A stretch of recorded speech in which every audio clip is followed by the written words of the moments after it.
Okay, so here we have John Porta on Debut Records.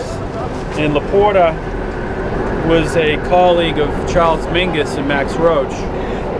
And Porta was an amazing musician, classically trained. He crossed over into that turf on some of the records that he made for Fantasy, and a little bit here with Debut as well. Well, this record here is just beautiful. First of all, it's third stream informed.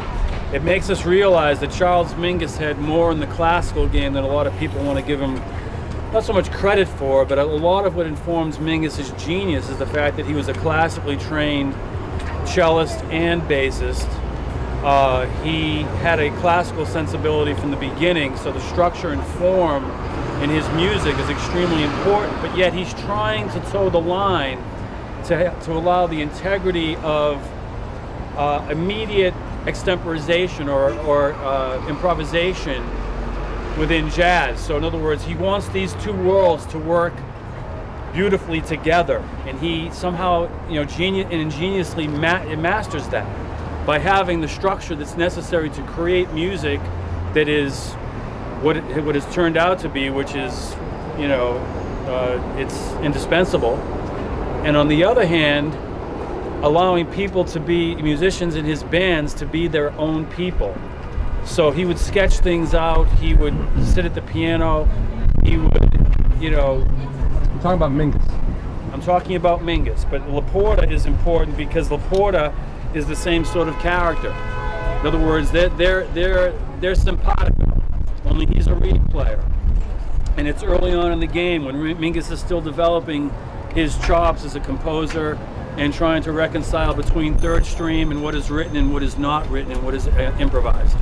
So this record here is a beautiful bridge because it's early in the game, it is a jazz record, there is a certain amount of structure on Porta's part, but Barry Galbraith, Mucci on trumpet, it's a beautiful trio quartet record.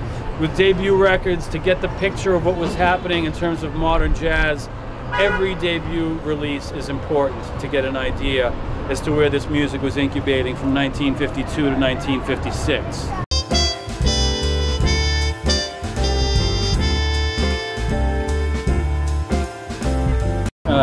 Okay, so here we have an extremely rare, obscure jazz vocalist from New York from the 1950s. This record was cut in 1957, and it harkens back to a New York that we're kind of romanticizing about. What's her name?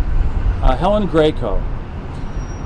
Helen was in the entertainment slash nightlife scene of New York, where people would hang out, they'd party, there'd be cocktail parties, everything became interconnected. This is 1957. She would sing at parties. She was friends with Tony Curtis, Curtis's wife, and of course, Curtis was blown away by her singing, as I am. She's just totally herself.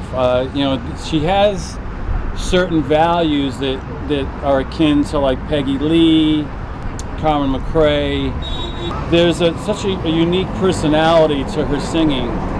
It's not really about vocal chops here. I mean, she can put a tune across, in terms of her facility to be able to sing, but it's the nuance, it's the way she is interpreting a tune. Her view of the world is very, very clear. Sultry, romantic, beautiful, impressionistic, kitschy, campy New York at points as well. Jet set, cool New York, jazz chick New York. There is an orchestra here with a small group at points, more immediately in the accompaniment. But there is an orchestra with her as well, string orchestra. But it's not syrupy at all. It's a record that I will never get rid of this record. I mean, I've never seen it before. I never knew who she was. Tony Curtis wrote the liner notes of this record, and it's beyond endorsement. It's like he's blown away by her. The reason I'm mentioning this record is because, again, there are so many obscure female vocalists who have something to say, who are their own people, and we appreciate them. There are great jazz vocalists now. I mean, I'm not discounting what's happening in the scene now, although there's just something very unself-conscious about this era that has a lot of an effect as to how a record turns out. And I think now in the game it's just so much more difficult that the business wasn't easy then, but it's much more difficult now, and there's a lot of pressure on people to succeed. So the balancing act between, you know, casting fate to the wind and being yourself when you're trying to be creative relative to try to make enough money to survive, to have a creative career, it's a very daunting task.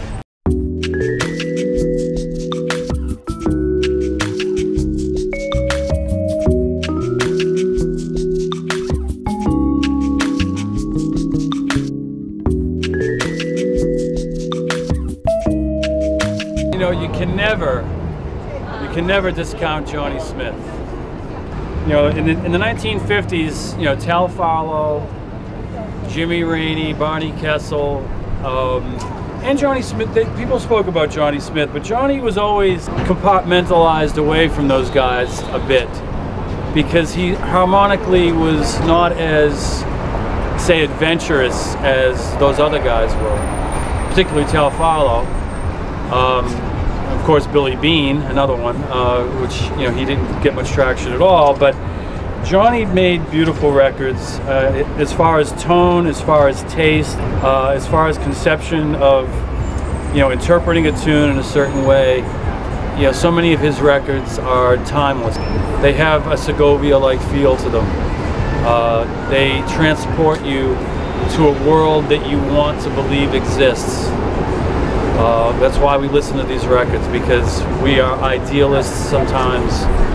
In our deepest moments of idealism, we'll pop on music like this. Miles, Coltrane, Ellington, the whole list, all these guys are about that.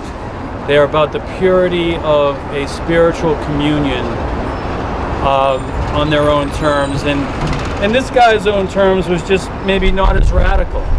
He didn't have to be as harmonically challenging as some of the other guys. But all of these records on Roost are collectible. Some are better than others for different reasons. Sometimes it's the recording, sometimes it's the accompaniment. But a number of them are just so solid that they're keepers, and they influence generations of musicians who are willing to dig deep enough to access this music. So I give him 5 stars here.